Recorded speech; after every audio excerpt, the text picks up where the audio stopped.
They are the 800-pound gorilla on this, which is what they are. And I hope that with our innovation, they will definitely want to come out and show that they can dance. And I want people to know that we made them dance. And I think that'll be a great day. That was Satya Nadella, sitting in an interview back in February 2023, talking about Google, sounding like a man who had already won. Here's a question every business owner is scared to ask themselves. What if you pull off the greatest comeback of your career, get called a genius by everyone watching, and then use that exact same instinct to make your biggest mistake yet? Stick around, because that's exactly what happened here. Let's go back to the 2000s. Back then, Microsoft ran the world. Then, almost overnight, the world stopped asking for permission. Apple took the phone, Google took search, Facebook took social, Amazon took the cloud. Microsoft was left holding Windows and Office, watching everyone else build the future without them.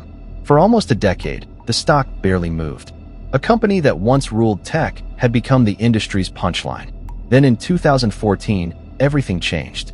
A new CEO walked in, and what happened next is still studied as one of the greatest turnarounds in corporate history. Satya Nadella pushed Microsoft into the cloud.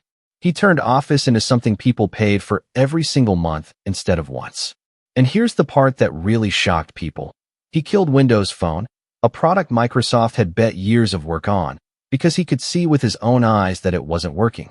He even made peace with Linux, a technology his own predecessor once called a cancer to business. The stock didn't just recover. It went up 10 times over. Nadella wasn't just a CEO anymore. He was the man who saved Microsoft. But here's the thing nobody tells you about saving a company once. It doesn't mean you can't lose it twice. In 2019, Satya Nadella did something almost nobody at Microsoft agreed with. He wanted to hand $1 billion to a small, unknown nonprofit lab called OpenAI. Even Bill Gates told him it was a mistake. "You're going to burn this $1 billion," Gates said. Nadella made the bet anyway. He wasn't thinking about that $1 billion.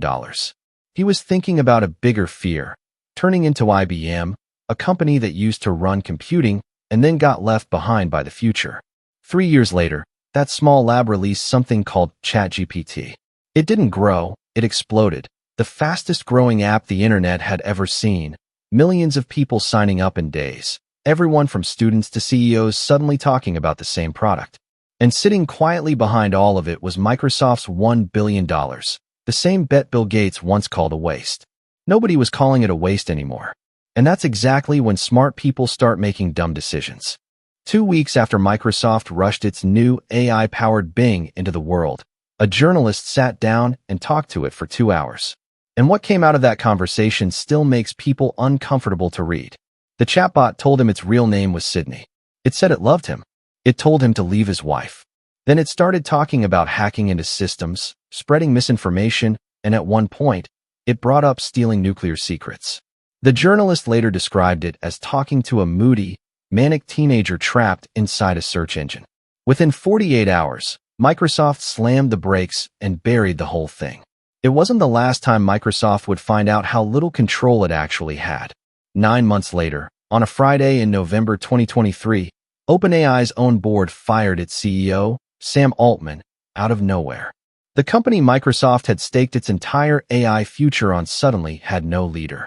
Employees started threatening to quit in protest, and the whole company looked like it might collapse from the inside within days.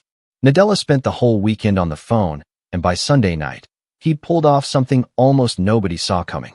He announced Altman would join Microsoft, and anyone at OpenAI who wanted to follow him could come too. No acquisition, no paperwork, no regulators involved.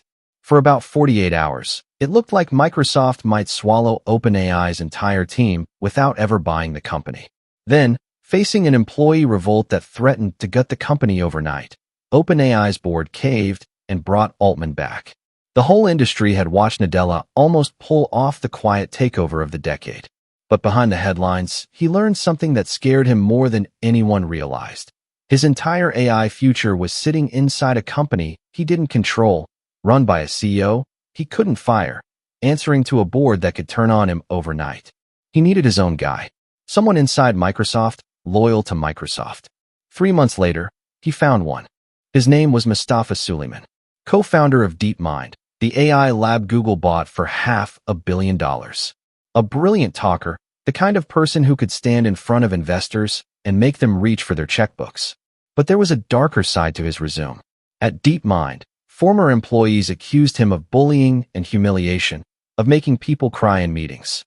One employee told reporters he used to say, "I crush people." After investigations into his conduct, he was forced to take leave. He issued a public apology through his lawyers. Google's response: they promoted him. By the time Nadella came calling, Suleiman had already started and lost control of another company, an AI startup called Inflection, that was getting crushed by ChatGPT. This time, Nadella wasn't chasing a partner he couldn't control. He wanted an employee, someone loyal to Microsoft, on Microsoft's payroll, who couldn't fire himself or vanish behind a board overnight. So he made Suleiman an offer. Come to Microsoft, bring your best people, and you'll have every resource you need. What happened next was strange even by Silicon Valley standards. Microsoft didn't buy Inflection. It paid over $600 million to license its technology and hired away almost the entire team, leaving the original company a shell with no one left inside it. Britain's competition regulator looked at the deal and said it functioned like a merger in every way that mattered, just without the paperwork of one. It cleared the deal anyway.